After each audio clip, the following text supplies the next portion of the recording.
Bonjour, aujourd'hui dans cette vidéo, nous allons voir comment aider son enfant à apprendre une poésie. Je vais vous donner la méthode que j'utilise avec les enfants que j'aide et qui fonctionne à tous les coups.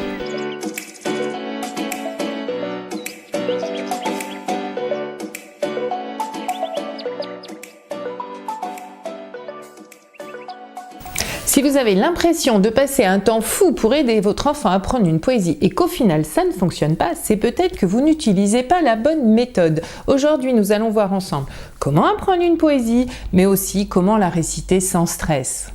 Une poésie est un texte qui joue avec les mots, leur signification, mais aussi leur sonorité. Alors pour certaines, on va passer plus de temps à comprendre un petit peu le sens de la poésie, et pour d'autres, on va s'appuyer plus sur ce que l'oreille entend. Donc dans tous les cas, mon premier conseil est de lire la poésie à voix haute. Alors soit l'enfant peut la lire lui-même, soit vous pouvez lui lire ou un adulte peut lui lire. Et il existe aussi des enregistrements de poésie sur internet, sur YouTube notamment. Je vous mets un exemple tout de suite avec Bonne année de Rosemonde Gérard. Bonne année à toutes les choses, au monde, à la mer, aux forêts. Bonne année à toutes les... Alors une fois qu'on a lu la poésie à voix haute, et on se pose la question, est-ce qu'il y a des choses intéressantes pour l'oreille? Je pense notamment aux rimes ou alors au rythme, un petit peu comme les chansons, vous savez. D'ailleurs, on peut trouver certaines poésies qui ont été mises en chanson. Voici un exemple d'une reprise de Grégoire, la litanie des écoliers de Maurice Carême.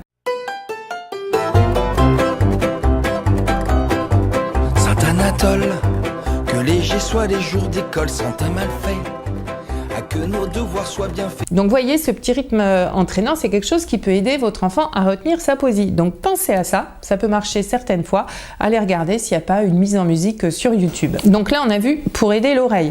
Maintenant, conseil numéro 3, bien comprendre le texte de la poésie. Alors certaines fois, certaines poésies sont compliquées à apprendre pour nos enfants parce qu'en fait, ils ne comprennent pas les jeux de mots, le double sens, etc.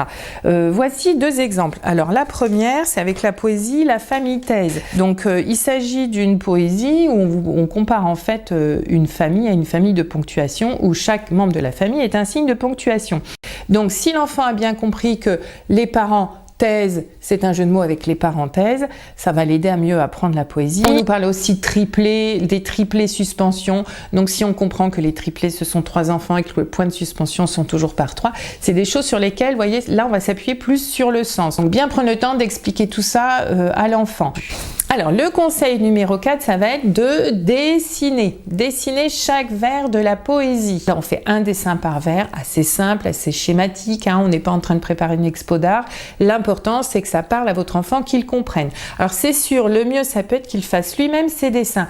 Mais des fois, il peut trouver qu'il n'a pas réussi, qu'il n'a pas bien dessiné, que ça va pas. Nanana. Conclusion, au lieu de rendre le moment agréable, sympathique et donner du plaisir pour apprendre, ça va en rajouter une couche. Donc là, ça peut être l'adulte, comme ici dans l'exemple que je vous montre avec un enfant que je vais aider chez lui, où les dessins ont été réalisés par sa maman. Quand je serai grand, je serai girafe, pour être bien vu par les géographes.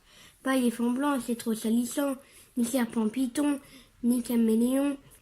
La girafe est belle, elle est une échelle, entre sur les ciels, l'herbe, le soleil. Donc là, vous voyez, comme je vous l'ai dit, l'important c'est que les dessins parlent à l'enfant. S'il reconnaît bien la girafe, le caméléon un peu moins, mais lui, il l'a reconnu, donc c'est ce qui compte. Alors, couleur ou pas couleur, ça c'est vous qui voyez avec votre enfant. Des fois, la couleur peut aider à mieux mémoriser. Des fois, elle apporte trop d'informations qui fait qu'on n'arrive plus à se concentrer sur l'essentiel. Dernier conseil avant de passer vraiment à l'apprentissage de la poésie et la récitation.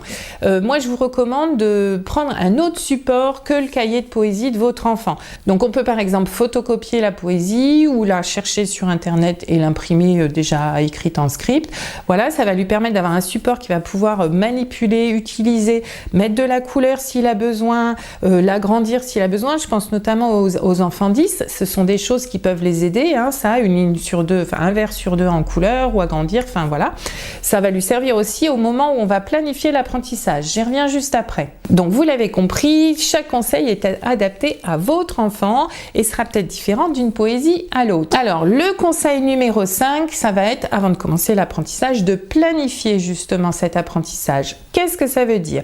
Eh bien, par exemple, si la poésie a été donnée un vendredi, pour le vendredi d'après, ça nous laisse 8 jours pour l'apprendre. Alors, moi, je retire toujours 1 ou 2 derniers jours. Là, on va retirer les 2 derniers. Je vous explique après pourquoi. Donc, il nous reste 6 jours. Alors, si votre enfant a, par exemple, les 12 vers de sa poésie à apprendre, divisé par 6 jours, ça fait 2 vers par jour. S'il en a 24, ça fait 4, etc. Donc, prenons l'exemple qu'il ait 4 vers à apprendre par jour. Ce qui fait que le vendredi soir, il va apprendre les 4 premiers, le samedi, les 4 suivants, le dimanche, les 4 suivants, etc. Et il garde les 2 derniers jours pour revoir l'ensemble, pour être sûr que tout ça soit bien mémorisé. Alors, comment on fait pour l'apprendre? C'est mon conseil numéro 6, des petites techniques pour apprendre.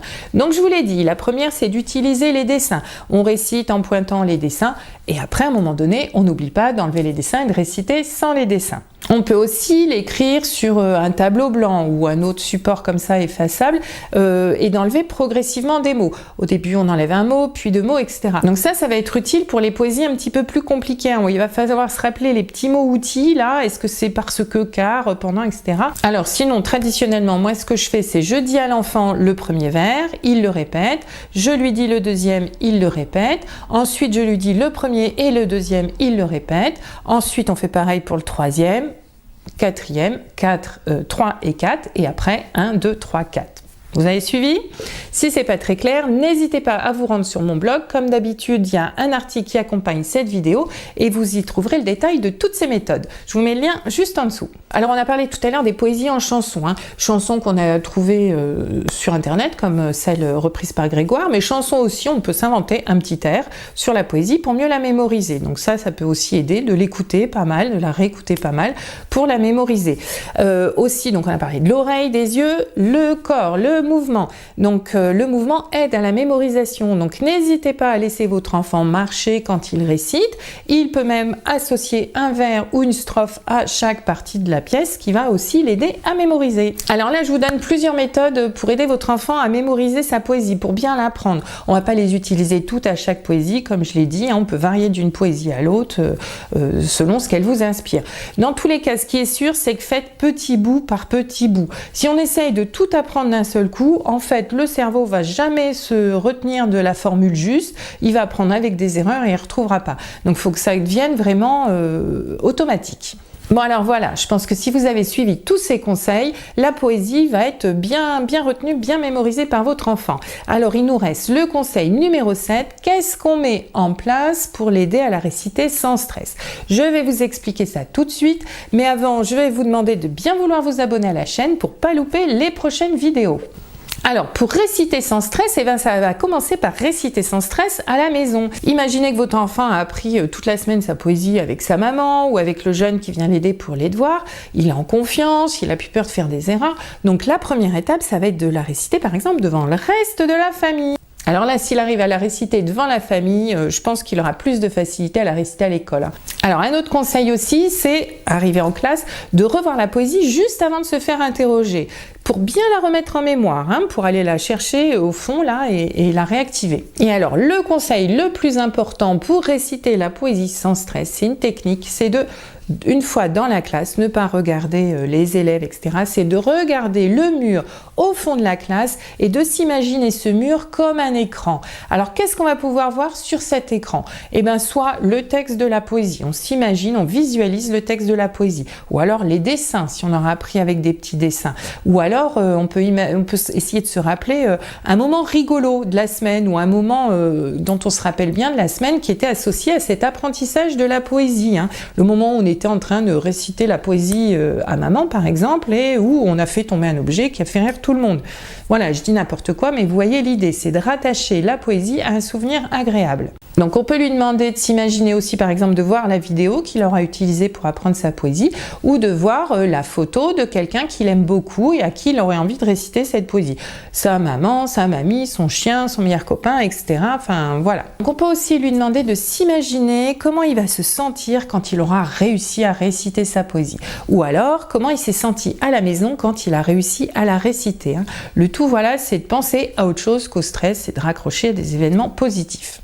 Et puis, si tout ça ne suffit pas, il y a tout ce qui est technique de sophrologie, relaxation, méditation. Alors là, je ne vais pas développer ici, mais je pense que ça vaut vraiment le coup de découvrir ça et d'apprendre ça à votre enfant. Le petit conseil que je peux donner là tout de suite pour juste réciter la poésie, c'est d'apprendre à baisser les épaules, souffler. Vous savez, pas ce souffle, mais le souffle long. Le but du jeu, c'est que notre cœur bat vite quand on est stressé. Donc pour lui permettre de battre moins vite, on va lui demander de se caler sur notre rythme respiratoire. Voilà, c'était mes conseils pour aider son enfant à apprendre une poésie. N'hésitez pas comme toujours à partager dans les commentaires ceux que vous avez essayé en premier, ceux qui vous paraissent compliqués, ceux que vous utilisiez déjà. Vous pouvez aussi, comme toujours, partager cette vidéo si vous pensez qu'elle peut intéresser d'autres personnes. Et si vous voulez signaler à YouTube qu'elle est intéressante, n'oubliez pas de la liker. C'est fini pour aujourd'hui, on se retrouve la semaine prochaine. Je vous dis à bientôt, bye!